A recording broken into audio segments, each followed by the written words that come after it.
ভারতীয় জনতা পার্টিকে ভোট দিয়েছে। কাউকে ভয় না পেয়ে ক্যামেরার সামনে বলেছেন আমরা পদ্ম ফুলে ভোট দিলাম। ন্যূনতম 20,000 ভোটে এখান থেকে বিজেপি প্রার্থী জিতবেন।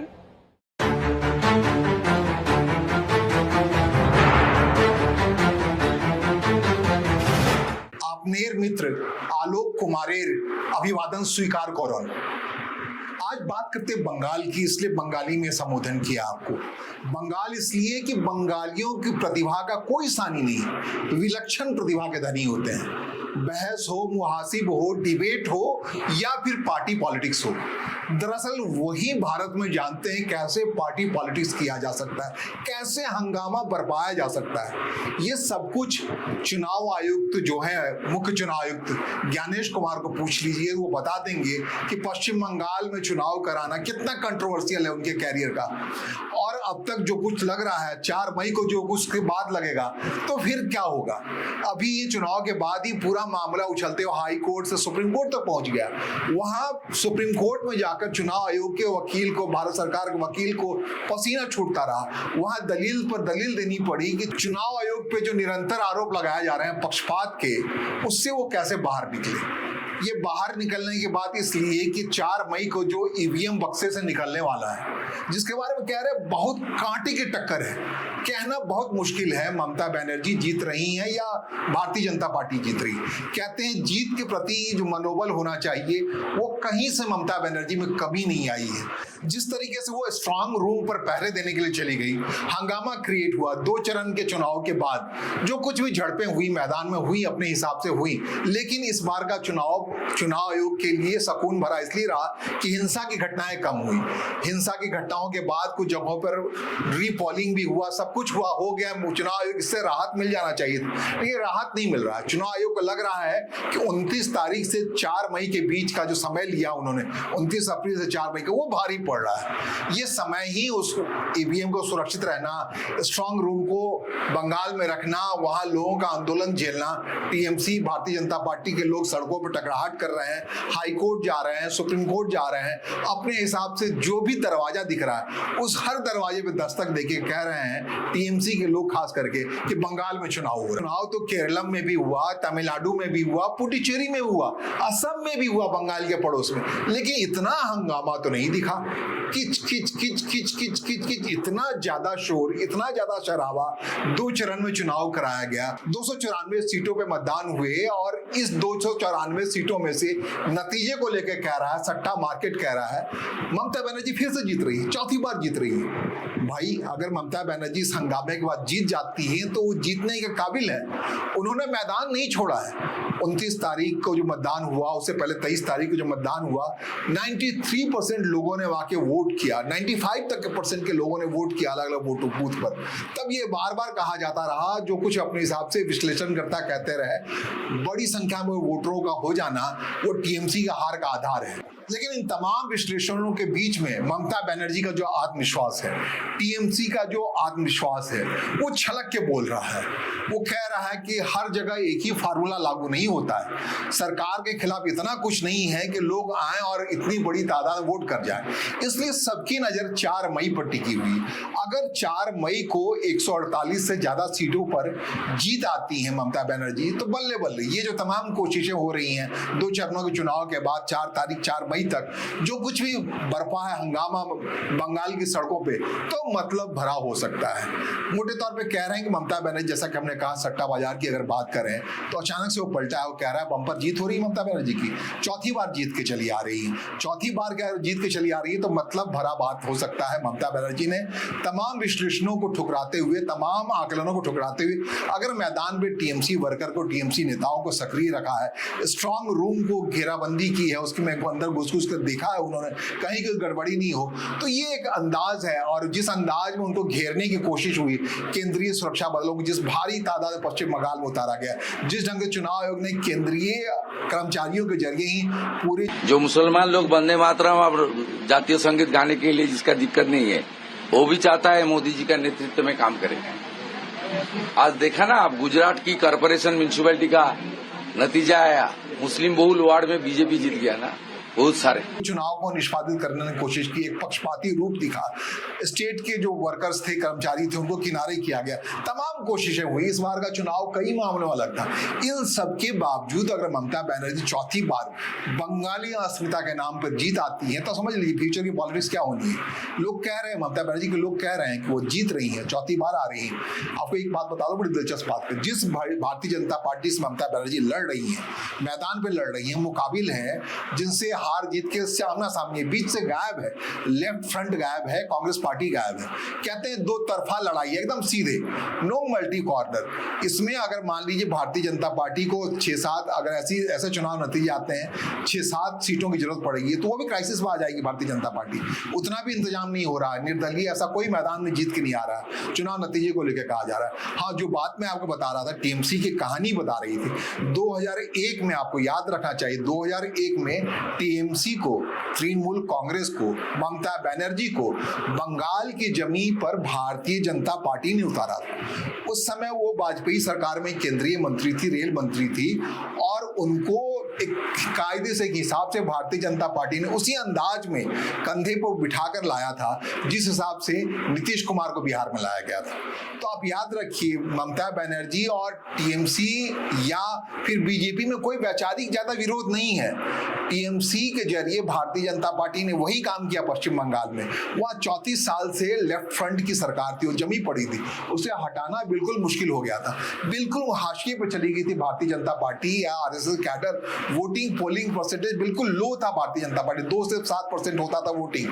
इससे बचने के लिए टीएमसी को खड़ा किया गया, ममता बनर्जी को खड़ा किया गया, उसे आसरा दिया गया, कांग्रेस पार्टी से बाहर निकल के आई वो और भारतीय जनता पार्टी के सहारे प्रवेश कर पाई पश्चिम बंगाल। अब वही टीएमसी के खिलाफ भारतीय जनता पार्टी लड़ रही है, तो उसी फार्मूले से, जिस फार्मूले से उसको जमाया गया। अब बिहार के संदर्भ थोड़ा रखिए, मान लीजिए जेडीयू और भारतीय जनता पार्टी आपस में लड़ती रहती या उम्र साथ दे रहा होता नीतीश कुमार का और एक बार और वो पलटा खा गए होते, तो ठीक यही हालात होते जो पश्चिम बंगाल में। हर लड़ाई में टीएमसी जिस ढंग से भारतीय जनता पार्टी से लगातार बीते 3 बार से जीत रही है, 3 बार सीधे डायरेक्ट फाइट है। कम से कम 2021 का चुनाव तो सीधे डायरेक्ट फाइट है। क्या तो इसी फाइट का नतीजा है कि 77 विधायक जीत के चला है अप्रत्याशित रूप से भारतीय जनता पार्टी के। विपक्षी বলে আমি বাড়িতে আজকে পাবদা মাছ করেছি, আপনি খেতে আসুন। এটা আমার সাজানো ড্রামা নয়, অনেক সাংবাদিক বন্ধুর সামনে তিনি এই মন্তব্য করেছেন। আমি যখন বিকালবেলা রমেশ মিত্র ইনস্টিটিউশনে যাচ্ছিলাম, सीट पर भारतीय जनता पार्टी आ गई, बिल्कुल कल्पना नहीं कर सकते थे लोग। 2001 में तो बिल्कुल ही नहीं कर सकते थे, जिस वक्त में इंट्रोड्यूस किया गया था पश्चिम बंगाल की पॉलिटिक्स में ममता बनर्जी को। ममता बनर्जी का जलवा 2006 से तब देखने को मिला जो वो अलग हो गई भारतीय जनता पार्टी से, बताने लगी कि मैं भारतीय जनता पार्टी से अलग हूँ, और एक तरीके से उसने पूरे कांग्रेस का जो अल्पसंख्यक वोट था, लेफ्ट का जो वोट था, सबको अपने पास लाती गई 2011 में जाकर के वो काबिज हो गई वहां सरकार में। तो इस लिहाज से वो पिछले 3 बार से जीतती आ रही है, चौथा मौका है। और मुकाबिल कौन है उनके? मुकाबिल वही है एनडीए के पार्टनर के तौर पर जिसके जरिए पश्चिम बंगाल में इंट्रोड्यूस हुई थी। तो इस लिहाज से इस लड़ाई को ज्यादा वैचारिक संघर्ष वाली लड़ाई नहीं देखनी चाहिए। लेकिन जैसा कि हमने कहा, बंगाली विलक्षण प्रतिभा के धनी होते हैं, उनके बीच भारतीय जनता पार्टी से लड़ाई मार काट का कोई आधार नहीं है, बेसिक आधार नहीं है। फिर भी जो कोलाहल है, जो हंगामा है, जो किचकिच है, वो बंगाल में देखने को मिल रहा है। इतना ज्यादा देखने को मिल रहा है कि लग रहा है इस बार 5 राज्यों का चुनाव नहीं, सिर्फ और सिर्फ पश्चिम बंगाल का चुनाव है। जितना अपयश मुख्य चुनाव आयुक्त ज्ञानेश कुमार को बंगाल के संदर्भ में पश्चिम बंगाल के चुनाव में देखना पड़ रहा है, उतना शायद कहीं नहीं हो। कई आरोप लगे, महाराष्ट्र को लेकर लगे, हरियाणा को लेकर, अलग अलग जगह लगे, लेकिन जिस हिसाब से शुरू से ही ममता बनर्जी चुनाव के ऐलान के साथ ही ज्ञानेश कुमार को सुप्रीम कोर्ट में खुद दलील देके घेरती रही एसआईआर के मसले पर, या फिर कन्फ्रंट्रेट करती रही। अभी चुनाव हो जाने के बाद, वोटिंग हो जाने के बाद जिस ढंग से वो दौड़ के गई है हाईकोर्ट, कलकत्ता हाईकोर्ट के बाद सुप्रीम कोर्ट में जाके बहस कर रही हैं, वो लगातार घेर रही हैं। ये कोलाहल है, अपने हिसाब से कह रहा है। इसी कोलाहल की वजह से ये नतीजे आते दिख रहे हैं 4 मई से पहले सट्टा बाजार के, जिसमें दिखाया जा रहा है ममता बनर्जी बड़े एब्सोल्यूट मेजोरिटी से जीत रही है। मतलब इस कोलाहल के नतीजे, सट्टा बाजार कोलाहल पे, हंगामे पे ही अपने आकलन लेता है, उसका कोई साइकोलॉजिस्ट नहीं होता। साइकोलॉजिस्ट के मामले में बता दें कि प्रदीप गुप्ता बड़े मशहूर साइकोलॉजिस्ट हैं, कई बार वो अपने हिसाब से लाते हैं सर्वे, और चुनाव के बाद सर्वेक्षण के बाद बताते हैं हैं, लेकिन इस बार पश्चिम बंगाल के बारे में वो चुप है, मौन है। क्यों? इसी हंगामे की वजह से। उनको लगता है हंगामे का आधार लेकर ममता बनर्जी माइलेज ले गई हैं, चौथी बार भी मुख्यमंत्री कुर्सी तक जा रही हैं, या फिर भारतीय जनता पार्टी जो तमाम कोशिशें की हैं, वहां कोशिशें क्या की हैं ममता बनर्जी को घेरने के लिए, इस बार कुछ भी नहीं छोड़ा गया। हर ईंट को उठा कर देखा गया है, हर चीज को देखा गया है। केंद्रीय गृह मंत्री अपने हिसाब से एक्टिव रहे, केंद्रीय सुरक्षा बल को पूरी तादाद में वहां भेजा है। जो भाषण है सुनिए आप, जिस ढंग से बीजेपी कैडरों को का मनोबल बढ़ाया गया, कहा गया है कि 4 मई के बाद जो लोग बदमाशी कर रहे हैं टीएमसी के नाम पर, उनके साथ क्या आशों के गृह मंत्री खुद बोल रहे हैं। तो ये तमाम चीजें हुई। केंद्रीय सुरक्षा बल इतनी बड़ी तादाद में कभी नहीं उतारा गया था। 2021 में जिन वजहों से भारतीय जनता पार्टी सत्ता में आने से रह गई थी, उन तमाम वजहों को इस बार साफ किया गया, उसका विश्लेषण किया गया। अब फिर भी अगर भारतीय जनता पार्टी वहां सरकार बनाने के लिए, आपको पता ही होगा 148 सीटें चाहिए, 148 सीटें, 150 सीटें अगर भारतीय जनता पार्टी नहीं ला पाती है, तब इस अफसोस को कुछ कहा नहीं जा सकता। जिस हिसाब से महाराष्ट्र जीत आई, महाराष्ट्र जीतने के बाद हरियाणा तमाम लेगेसी चलती है, और पिछली बार मैक्सिमम वोटिंग के आधार पर बिहार जीत आई है। लेकिन पश्चिम बंगाल में अगर भारतीय जनता पार्टी की गाड़ी जाकर ठहरती है, तो ये समझना चाहिए कि ये ढलान का समय आ गया प्रधानमंत्री मोदी का। इस ढंग से वो मैनिपुलेट नहीं कर पा रहे हैं चीजों को। आपको बता दें 4 अलग राज्यों के 4 मई को नतीजे आने हैं पश्चिम बंगाल के अलावा। लेकिन सबका ख्याल, सबका ध्यान सिर्फ और सिर्फ पश्चिम बंगाल पे क्यों है? इसी कोलाहल की वजह से है। लगता है बिल्कुल नेल फाइटिंग चल रही है भारतीय जनता पार्टी और ममता बनर्जी के बीच में। आधे से ज्यादा लोग कह रहे हैं ममता बनर्जी जीत रही हैं। भारतीय जनता पार्टी का भी अपना दावेदारी है। इसलिए दावेदारी है कि जिस हिसाब से बड़े आश्चर्यजनक या चमत्कारिक रूप से नतीजे आए बिहार के, हरियाणा के, महाराष्ट्र के, उसके आधार पर लोग कह रहे हैं कि हाँ पश्चिम बंगाल भी आएगा, असम भी आएगा। भारतीय जनता पार्टी अकेली एक राज्य है असम में जहां पर उसकी सरकार थी, उसे रिटेन करने के लड़ रही है। बाकी जो 4 अलग राज्य हैं वहां पर भारतीय जनता पार्टी को रिप्लेस करने के लिए लड़ना पड़ रहा है। रिप्लेस करने के लिए दरअसल सच में सिर्फ पश्चिम बंगाल के चुनाव लड़ रही है। पश्चिम बंगाल में टीएमसी 3 बार से है, चौथी बार हटाना भारतीय जनता पार्टी को आसान लगा था, इसलिए उन्होंने पूरा फोकस कर दिया। पश्चिम बंगाल की वजह से उन्होंने तमिलनाडु को उस हिसाब से ध्यान नहीं दिया। सिर्फ 27 सीटों तमिलनाडु में लड़ रही है भारतीय जनता पार्टी, बड़े आश्चर्यजनक ढंग से। वहां के सिंघम कहे जाते थे, सिंघम को दरकिनार किया, पार्टी कैडर की उपेक्षा खत्म किया। केरल में भी भारतीय जनता पार्टी उतनी गंभीर नहीं दिखी।